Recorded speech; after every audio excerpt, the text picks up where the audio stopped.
जय श्री राम।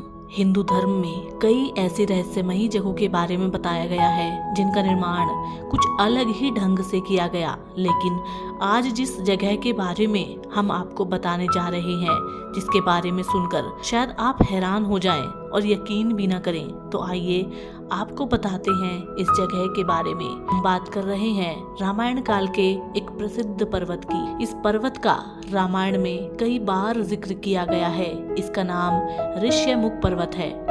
कहते हैं कि पर्वत के इस नाम से संबंधित एक रोचक कथा का वर्णन है। पौराणिक कथाओं के मुताबिक जब रावण का अत्याचार बहुत अधिक बढ़ गया तो बहुत से ऋषि उससे डरकर एक साथ एक पर्वत पर जाकर रहने लगे।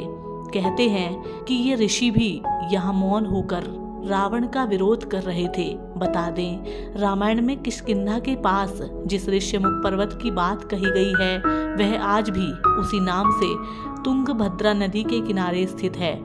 जब रावण विश्व विजय प्राप्त करने के लिए इस पर्वत के समीप से गुजरा तो उसने बहुत से ऋषियों को एक साथ देखा। तो उसने उनके इकट्ठे होने का कारण पूछा तो राक्षसों ने उसे बताया कि महाराज, आपके द्वारा सताए हुए ऋषि मूक यानी मौन होकर यहाँ आपका विरोध कर रहे हैं। ये सुनकर रावण को क्रोध आ गया और उसने एक एक करके सारे ऋषियों को मार डाला। कहा जाता है उन्हीं के अस्थि अवशेषों से यहाँ पहाड़ बन गया। तभी से इस पर्वत को ऋष्यमुख पर्वत के नाम से जाना जाने लगा। पौराणिक ग्रंथों में इससे जुड़ी एक जानकारी मिलती है। रामायण के अनुसार ऋष्यमुख पर्वत में ऋषि मतंग का आश्रम था। बाली ने दुदुम्बी असुर का वध करके दोनों हाथों से उसका मृत शरीर एक ही झटके में 1 योजन दूर फेंक दिया। हवा में उड़ते हुए मृत दुदुम्बु के मुंह से रक्तस्राव हो रहा था, जिसकी कुछ बूंदें मतंग ऋषि के आश्रम पर भी पड़ गई थी। मतंग जानने के लिए कि यह किसने किया है, अपने आश्रम से बाहर निकले।